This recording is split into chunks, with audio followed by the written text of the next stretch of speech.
Terima kasih Anda masih bersama kami di Berita Banten, dan bagi Anda yang baru saja bergabung, kami hadirkan kembali 3 berita utama pagi hari ini.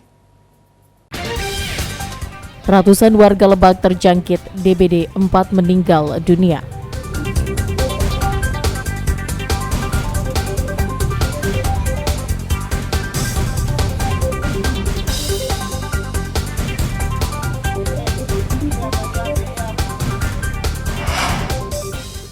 Pria penjaga konter HP bunuh pacar di hotel.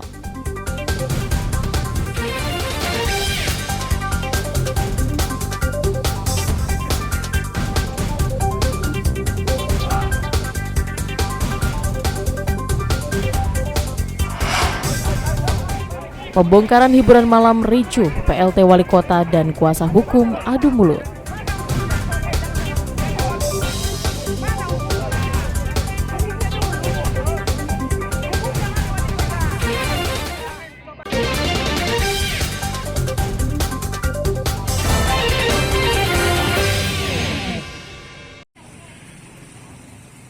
Dua pekan menjelang Ramadan, harga kebutuhan pokok di Pasar Anyar, Kota Tangerang terus melambung. Telur ayam misalnya yang tadinya dijual Rp28.000, namun selang beberapa hari kemudian kini naik menjadi Rp32.000 per kilogramnya.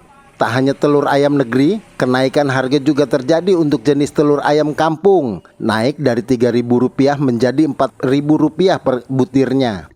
Telur bebek dari harga Rp3.500 kini naik menjadi Rp4.500. Kenaikan harga ini sangat dikeluhkan sejumlah pedagang dan konsumen, termasuk para pedagang makanan. Riko salah satunya, setiap hari ia berdagang nasi Padang di Kota Tangerang. Sejak naik harga-harga kebutuhan pokok, ia harus memutar otak agar tidak mengalami kerugian. 32, emang kalau di warung sekarang udah 2,5 per bijinya. Kalau Bapak sering nggak sih konsumsi telur, Pak? Agak sering. Ya? Iya, ini buat jualan juga. Jualan apa, Pak? Jualan Padang.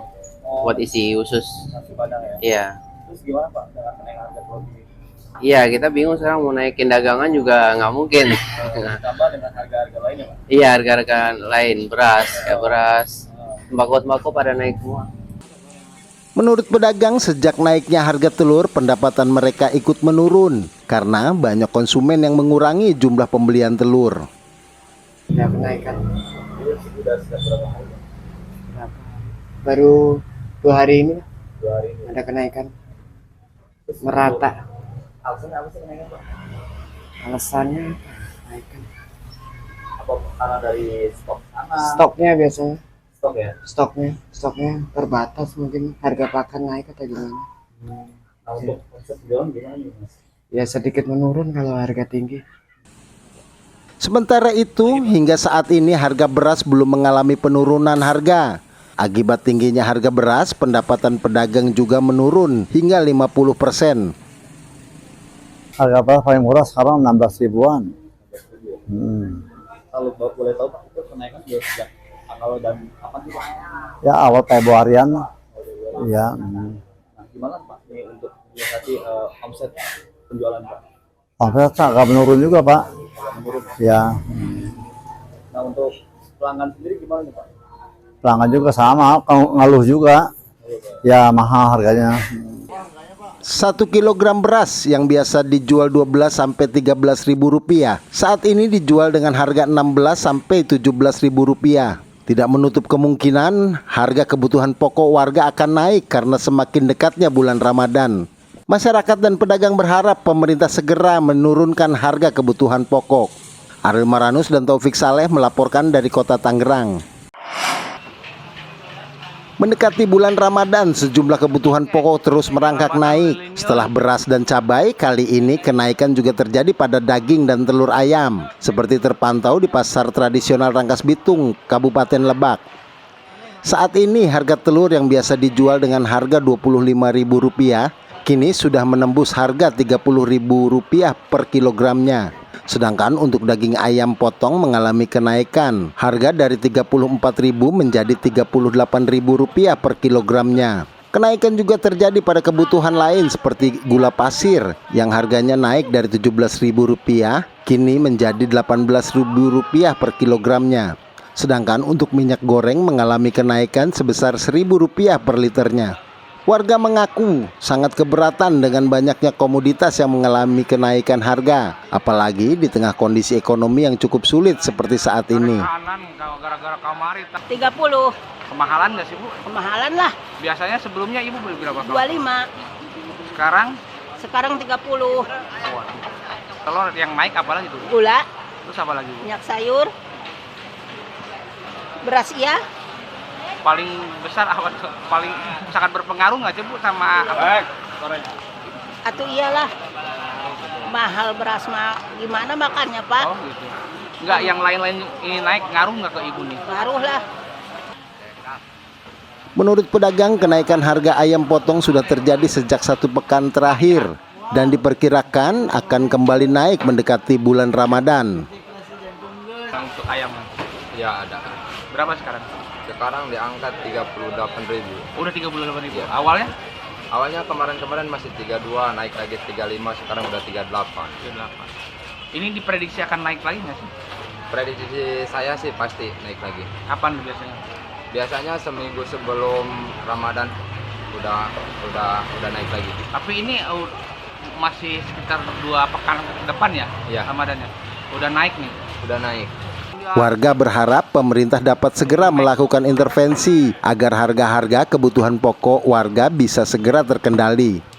Ariel Maranus dan Saipul melaporkan dari Kabupaten Lebak. Bangunan liar di Jalan Raya Serang, Jakarta yang tidak sesuai peruntukannya dibongkar Pemkot Serang. Pembongkaran gedung permanen ini sempat terjadi adu mulut antara Pemkot dengan kuasa hukum pemilik bangunan yang tidak terima tempat usahanya dibongkar. Bahkan sempat mencegat alat berat untuk menghalangi petugas. Bangunan tersebut digunakan sebagai tempat hiburan malam karena sebelumnya sempat ditemukan miras dalam bangunan tersebut. Pembongkaran ini lanjutan dari pembongkaran 2 bangunan sebelumnya sesuai dengan Perda Nomor 2 Tahun 2010 tentang pencegahan, pemberantasan, dan penanggulangan penyakit masyarakat. Bangunan tersebut juga diduga berdiri di atas lahan milik negara. Masyarakat yang telah mendukung pemerintah kota untuk menertibkan bangunan liar yang tidak sesuai dengan peruntukannya. Beberapa minggu yang lalu kami ke sini, namun kami mempelajari kira-kira dokumen apa yang harus kami tempuh. Sudah kami pelajari bahwa ini adalah bangunan liar yang harus ditertibkan, kan? Makanya hari ini kami bersama masyarakat, tokoh agama, TNI, Polri, Denpom hadir di sini untuk membongkar bangunan liar ini. Kalau itu butuh sebenarnya pengujian, karena SHM yang kami ini masih ada. Apakah, makanya itu saya bilang, kita fair menegakkan hukum itu. Apakah yang dimaksud itu adalah bibir sungai? Kalau mau kita ditertibkan sungainya dari ujung sana sampai sana, nggak ada masalah. Nah problem kalau memang ada sengketa di situ, tetapi hukumnya tegakkan dulu, diuji dulu, semeter, 10 meter sampai ke sana atau gimana, harus ada keputusan. Jadi tidak main sekonyong-konyong, oh ini memang nggak ada izinnya. Kalau berbicara izin, nih, semua usaha sampai ke sana kenapa nggak rata? Kalau berbicara bangunan. Pembongkaran THM ini juga dijaga pihak kepolisian, TNI, dan warga setempat. Ariel Maranus dan Fazri Munawir melaporkan dari Kota Serang. Ya, informasi tadi mengakhiri berita Banten pagi hari ini. Saya Rusdi Maulana mewakili kerabat kerja yang bertugas mengucapkan terima kasih, selamat pagi dan sampai jumpa.